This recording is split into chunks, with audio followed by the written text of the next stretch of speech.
This is take number like 25, perhaps. Uh, it's a process, a true creative process. So I made it my mission this week to give you a video, classic beauty YouTuber style, where I give you a full rundown of my favorite makeup buys of 2021.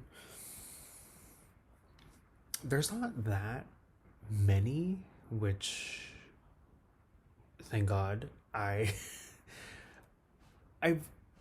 been very selective about what I purchase color wise, because I kind of am developing like a style. I don't know. I also don't find myself gravitating towards a lot of releases, and I pretty much have the essentials of what I like to use. So these products that I have beside me are unique in some fashion, whether it be the color, the texture, or I just like it. But they also have stood out to me in a very exceptional way. When you put your money towards something, you expect for it to perform a specific way, and these have either exceeded expectations with performance and with quality versus the price, or I've gotten a lot of different kind of uses out of the product. So let's start off with and just so you don't like aren't blinded by all the reflections in the photo booth camera, the Patrick Ta, the Major Headlines Blush Palette. This one, I have to say, was something when I saw it, via Trend Mood, I immediately needed to have this. I was lucky enough to grab one the day that it first launched, and I do think that this blush formula, both powder and the cream, are really beautiful, really easy to use. The blush formula of the creams are a little bit more of like not sheer, but a nice light gel texture, that build into a nice like velvety cream. And the blushes are the same way, where they are sufficiently pigmented and really rich, but they sheer out really well and they build really well. And of course, the colors, especially in terms of the Patrick Ta line, these three colors, even if they decide to make them permanent, are unique, versus what's already in the range, both in the monochromatic moment blushes and also the duos. And I have tried to be very diligent about like scooping out the gel products to practice, sanitation.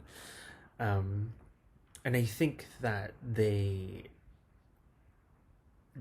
mix well with other products, and the powder blushes layer really well with other products. So I think this is just an all-around win.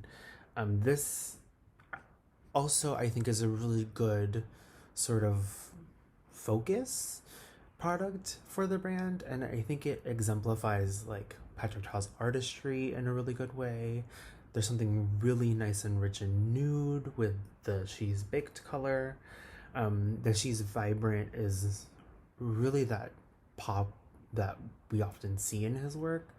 And even the She's a Doll, this one, it is definitely vibrant and a little bit more editorial. You know, this kind of bubblegum pink, Barbie pink color normally is, but these are all very wearable, and I feel like with his style of makeup, everything is made a little bit more wearable. So overall, I think that makes it a nice, approachable purchase. For someone who like doesn't wear a ton of color or a ton of like intense color on their cheeks, this might be something that, if you can get your hands on like a restock, something to look into, because it's easy. You have a nice cool tone, you have a really warm tone, and you have a neutral, and you get to mix and match and play really well. I think I've spoken a little too long about this product. Anyway, moving on to eyes. I don't know if this was a release from this year, but the Khaki Haze, I'll list it down below. The Khaki Haze from Khaki Haze Obsessions from Huda is my first ever Huda Beauty product, and I was wildly impressed. I do think that when I worked at Sephora, that I was interested in the Obsessions palettes, and those are when they first initially launched. And those of course were all like monochromatic and took on a different color family with each one, but I don't know if those like really true reds, true blues, and everything in between with all the texture changes and finishes, I don't know if those really appealed to me as much as like a little bit more of a nuanced palette where there's like a theme and there's a little bit more play, which I think she does really well with the Obsessions palettes now. This one is absolutely incredible, both in terms of the way they blend, but also the color choices. There's a bit of like a light shimmery green with a lilac shift, and that one is quite pretty, and these blend really well. They build intensity really well. So I think on like the artist standpoint, they are really great at creating like an easy, beautiful statement eye, but also something really wearable, for like an everyday user or like just a general makeup lover. And you get like 1, 2, 3, 4, 5 mattes and 4 like shimmery colors. So I think for a 9-pan palette, you can't really go wrong with something like this. And the ease of use, I think, makes it kind of been a staple in a lot of the looks I've been doing. Like I've been using a lot of the browns and the crease. This green, the khaki green, basically is what I use to deepen a lot of green eyes, and just the way that like I don't know if you're gonna be able to see this, but the way that the shimmers and the glitters, super refined and really wearable, easy to use, blend like a dream. And this I think is just like the sexiest little 9-pan smoky eye palette. It's not like a full-blown black gray smoky eye, and it still has a good amount of intensity, but there's, of course, like I said, a nuance, and I really like it. So kudos. This one, this next one is a more recent purchase. Of course, it's like a more recent release too. This one is the Pat McGrath, the Mothership. Is it 8 or 9? One of them. This is the Utopian. This I was really proud of myself for, because I initially did not want this. I thought it looked boring from the first look sort of photos, like the press photos. And there's something about the photography of the Pat McGrath products, especially the eyeshadows, mostly, primarily the eyeshadows, that kind of bugs me, because this is the kind of eyeshadow product that you have to see in person. And arguably any kind of powder product you really should see in person, because there's so much you don't get from flash photography and studio lighting and retouching that you normally would get from looking at something with the naked eye, or in my case, with glasses. So I did not really think that this was something that I was going to spend money on, because it really didn't look special.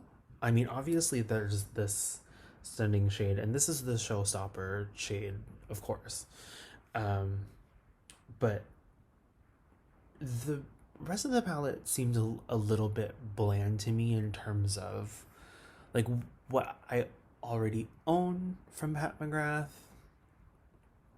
and what I kind of want this palette to be. Or if she were to come out with a palette with this shade, like what my expectations are for that. I do think there, of course, was like, and this was partially confirmed from their Instagram. They were posting a lot of like Sailor Moon and anime references, and really like magical girl references, which I can see the influence on the color choices, but I wasn't full on getting like oh, this is going to be what the ColourPop Sailor Moon palette should have been or wanted to be, or what they already accomplished. I think this kind of stands alone in terms of like a dreamy, peachy, purpley sort of palette. This does have a little bit more of like a robust, sexy kind of vibe. I think with any Pat McGrath palette, there's always going to be like a little bit of she kind of turns the dial up on like the grown and sexy factor, where it, like this is a nice fun sort of like, these two are like unicorn glittery kind of shades, but when you support it with a little bit more smokiness, or a little bit more of a nice nude, even this like bronzy shade, it sort of lends itself to something that is going to be more wearable, but also is a little bit like, ooh, that's fun, but it's not young or juvenile. That was a long way of saying that. So I do like it, and I do think that these like baked metallic shades, I do notice that these two are considerably grittier and chunkier than the past releases. But the way that they shine, especially in the sunlight, worth every penny. And out of all of them, I think that this probably, for me and what I like in terms of like eyeshadows, I think this might be one of the top releases. Probably second or third to the Mothership 5, the Bronze Seduction palette. That one just takes the cake for so many reasons, but this one is just exceptionally fun. So I really like this. Then I'm trying to see what I want to talk about first. I think I'm going to talk about the Fenty Matchsticks. I never got around to these. They've always been like kind of in my peripheral radar because, of course, you know, when Fenty launched, the matchsticks were just something that were, I would say, pretty unique to a brand that is really driven by like really, actually I take that back.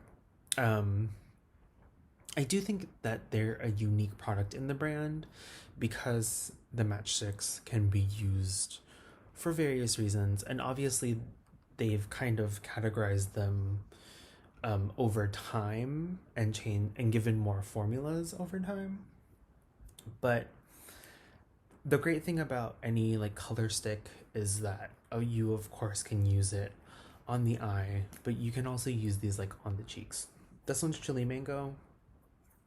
This one I coveted for a long time, but of course like never got around to it because I don't know if I would get a lot of use out of these. But I really think that this formula isn't as dry as I initially thought it would be. And maybe they did change it, but I do remember people really encouraging to use them with a brush and like taking the brush directly from the tube, and then not taking the brush directly from the tube, but taking the product directly from the tube onto a brush and then applying it with a brush. I feel like these are smooth enough to use without a brush, just fingers, but this is like the shimmer stick formula, so I think maybe the matte formula is probably still drier. I don't know. Anyway, it's pretty. And I do think that this color, Chili Mango, is one of my favorites. And I did recently receive a gift card, so I went ahead and picked up Pearl, like the glowy matchstick, but this one's Starstruck. It doesn't look like much in the camera, but it's really beautiful. It's like a peachier champagne with a nice silver reflect, and that I think is just nice and flattering. And it probably is a little bit more flattering on like a little bit of a wider range of skin tones. But what's also really nice about it is that it has this kind of it has it in a way its own like glowy quality. Like there's it doesn't feel like a chunky, glittery highlight, which I think is great because it lends itself to like using it for a nice shimmery eye. So I do think that these are worth it if you're going to use them for multiple uses. And I think that even though like this one I think was discontinued along with some other ones, I do think that one of the things I really like about Fenty is that every once in a while they will put out not an ordinary product. There's something really ordinary, but they will take a category of products and they will do something a little bit different, which is really what you, of course, would want to see in a brand as a consumer. Um, but I do always find myself looking at the color choices and the finishes of the Fenty products that like are not the complexion ones, where I'm always like, ooh, that's a little bit more interesting and that's a little bit more cool. I don't know why I'm speaking so seriously about it, but you know, it's Rihanna. She's like the ultimate cool girl. So I really like those. The other cool girl color sticks I really like are the Byredo ones. I own more of these than I do of the matchsticks, and it's because they come in finishes that I think are a little bit more interesting than the matchsticks. But I will say that these aren't as dry and they're not as how do I say it? Like I could pop on chili mango as an eye look, and I wouldn't have to like set it with another eyeshadow or anything like. My computer was glitching. I think I am starting to talk a little too long. Uh, Anyways, I wanted to highlight 3 of the shades that I really like out of the ones I own. The first one was my first purchase out of the color sticks. This is, wow, let me swatch it first. This is Kumato. I often use this in conjunction with that Huda palette. Of course, it's a nice mossy olivey green. This one has a little bit of a nice olivey green / gold shift. So there's something really unique about it. But like I said, I don't find myself using it alone as often because I don't think that sits very well on the eye. But the color is beautiful, and I feel like this one especially is worth it just for the color. The other one I really like is Dravite. This one is that beautiful like blackened color. Blackened. Like a really, really deep brown with a subtle hint of gold fleck. Really nice and beautiful, a little bit smoky. This one, I feel like I can get away with using it alone if I have already like kind of prepped the eye with like crease colors and stuff like that. So not necessarily alone, but alone by itself on the lid is what I'm saying.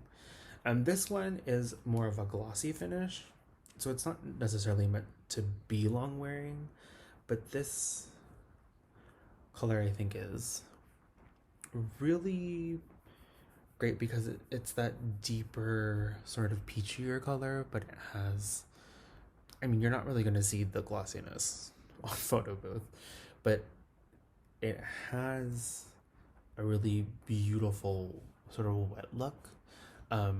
So for all you like one and done wet looking eyeshadow lovers, this is something I think is worth putting on your radar.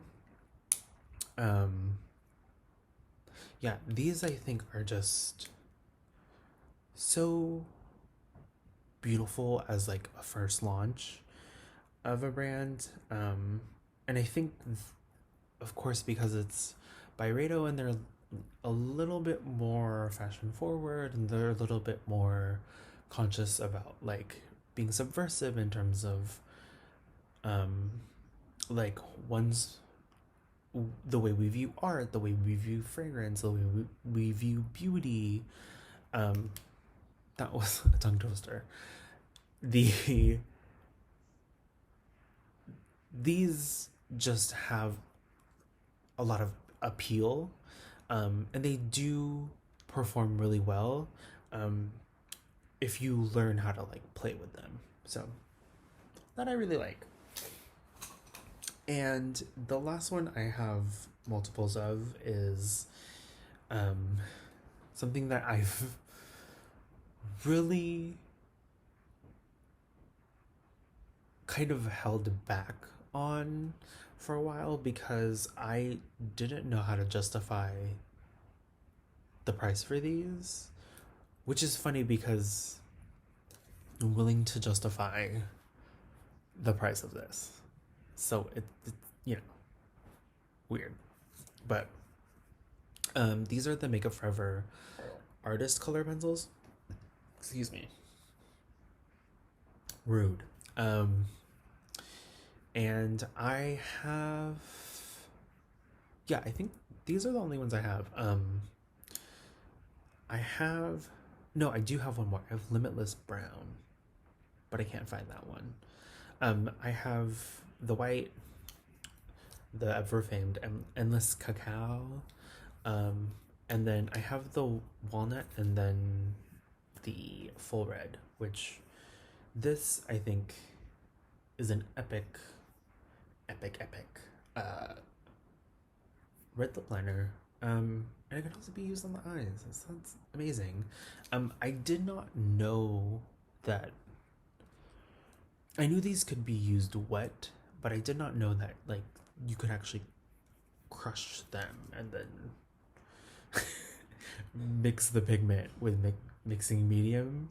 I thought you could just like wet the tip of the pencil and use it that way.